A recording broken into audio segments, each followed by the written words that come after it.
Praise the Lord. இன்றைக்கு நாம் பார்க்க போகிறது விசுவாசத்தை குறிக்கோளாக வைக்க வேண்டும். யதார்த்தங்களை நாம் நிராகரிக்கக்கூடாது. Focus on faith and do not ignore the facts. சொல்வது இன்னும் ஈஸியாக புரியணும் அப்படின்னா, இன்றைக்கு விசுவாசம் என்ற பெயரில் பல இயேசு கிறிஸ்துவை ஏற்றுக்கொண்ட விசுவாசிகள் யதார்த்தமான உண்மைகளை அவங்க நிராகரித்து அதை கண்டு கொள்ளாமல் விசுவாசத்தில் நாங்கள் வைராக்கியமாக இருக்கிறோம் என்ற பேரில் தங்களுடைய சரீரத்தையும் சரி தங்களுடைய ஆன்மாவையும் நாசமாக்கி போட்டு வீணடித்து விடுகிறார்கள். என்ன இப்படி சொல்கிறீங்க அப்படின்னு நீங்கள் கேட்டிங்கன்னா, இன்றைக்கு ஒரு உதாரணம் சொல்கிறேன் பாருங்கள். ஒரு இயேசுவை ஏற்றுக்கொண்ட விசுவாசிக்கு ஒரு டயபெட்டிஸ், சர்க்கரை வியாதி இருக்கிறது, சர்க்கரை நோய் இருக்கிறது என்று வைத்துக்கொள்வோம். இது யதார்த்தமான ஒரு ஃபேக்ட், உண்மை. இது ஃபேக்ட்.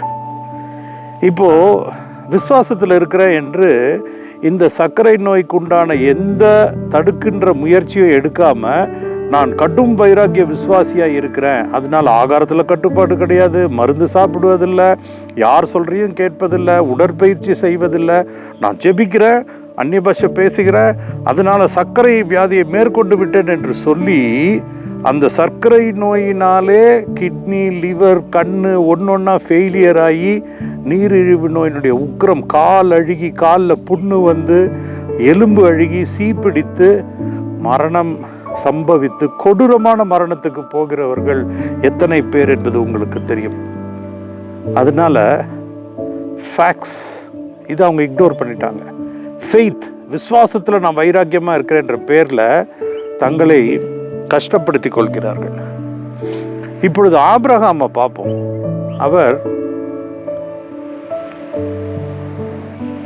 விசுவாசத்தின் தகப்பனாகிய ஆபிரகாமை நம்ம பரிசுத்த வேதாகமத்திலேருந்து உதாரணமாக எடுப்போம். நம்ம தனிப்பட்ட இந்த காலகட்டத்தில் வாழ்கின்ற விசுவாசிகளை பற்றி நம்ம கவலைப்பட வேண்டியதில்லை. ஆனால் ஆபிரகாமுடைய விசுவாசத்திலிருந்து பார்த்திங்கன்னா, அவர் யதார்த்தத்தை விட்டு கொடுக்கவே இல்லை, ஃபேக்ட்ஸை விட்டு கொடுக்கல. என்ன ஃபேக்ட்ஸ், என்ன யதார்த்தம்? அவர் 100 வயது கிட்டத்தட்ட ஆக போகுது. சாரால் கிழவி ஆயிட்டா, இவரும் கிழவன் ஆயிட்டாரு. அவரால் ஒரு குழந்தை பெற்றுக்கூடிய எந்த நிலைமையும் அவருடைய சரீரத்தில் செயல்பாடுகளும் இல்லை. இது ஃபேக்ட், இது யதார்த்தமான உண்மை. ஆனால் ஏன் விசுவாசத்தின் தகப்பனா ஆண்டவராகிய கர்த்தர் சொல்றாரு, உனக்கு ஒரு சந்ததியை கொடுப்பேன், உன் சந்ததியை நான் ஆசீர்வதிப்பேன் அப்படின்னு சொல்றாரு. அப்போ அதன் மேல ஒரு விசுவாசத்தை வைக்கிறாரு. அந்த விசுவாசத்தை வைத்து யதார்த்தத்தை புறக்கணித்தார் அப்படின்ற வசனங்க கிடையாது. ஆனாலும் அந்த ஃபேக்ட்ஸை ஓவர் கம் பண்ணி யதார்த்தத்தில் அசாத்தியங்களை செய்கிற தெய்வன் மேலே அசாத்தியமான விசுவாசத்தை வைத்திருக்கிறாரு. அந்த சரீரம் ஒத்துழைக்காது, சரீரம் செத்துப்போன சரீரம் என்கிற நிலைமை இருக்கிற நிலைமையை மீறி அவர் இன்றைக்கு பெரும் சந்ததிக்கு ஆசீர்வாதத்தின் தகப்பனா இருக்கிறாரு, விசுவாசத்தின் தகப்பனா இருக்கிறார். ஆபிரகாம் தன் சரீரத்தில் அது ஒரு செத்த நிலவரத்தில் இருக்கு, ஆண்மைக்குண்டான எந்த அறிகுறியும் இல்லை. தன் மனைவியான சாராள் மலடியா இருக்கிறாள், வறட்சியா இருக்கிறாள், மூப்பாட்டியாக முதியவர்களாக இருக்கிறோம் அப்படிங்கிற எந்த ஒரு யதார்த்தத்தையும் அவர் புறக்கணிக்கவில்லை, ஃபேக்ட்ஸை புறக்கணிக்கவில்லை. ஆனால் எல்லா நிலைமையும் யதார்த்தங்களையும் மீறி அவர் ஆண்டவர் மேல் வைக்கின்ற அந்த விசுவாசத்தை ஃபோக்கஸாக வைத்திருக்கிறார்.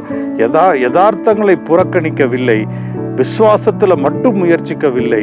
யதார்த்தங்களை அவர் நிலையில் கொண்டிருந்தாலும், நிலைமையை புரிந்து கொண்டாலும் அசாத்தியமான விசுவாசத்தை அவர் தேவன் மீது வைக்கிறார், இயேசு கர்த்தருடைய வார்த்தை மீது வைக்கிறார். அதனால என்ன ஆயிற்று? அசாத்தியமான காரியங்களை செய்கிறார், அசாத்தியமான ஆசீர்வாதங்களுக்கு தகப்பனாக இருக்கிறார். அதனால ஃபேக்ட்ஸை நம்ம இக்னோர் பண்ண வேண்டிய தேவையில்லை. ஆனால் சரீரத்தில் என்ன பாடுகள் யதார்த்தமாக இருந்தாலும் நீங்கள் ஃபோக்கஸ் ஆன் ஃபெய்த், விசுவாசத்தின் மேல் குறியாயிருங்கள். Isaac Raghunath, power of word of God மினிஸ்ட்ரீஸ்லேருந்து யதார்த்தமான சத்தியங்களை பரிசுத்த வேதாகமத்திலிருந்து பகிர்ந்து கொள்கிறோம். இது பிடித்திருந்தால், உங்களோடு இந்த வார்த்தைகள் பேசினால் லைக் பண்ணுங்கள், ஷேர் பண்ணுங்கள், சப்ஸ்கிரைப் பண்ணுங்கள்.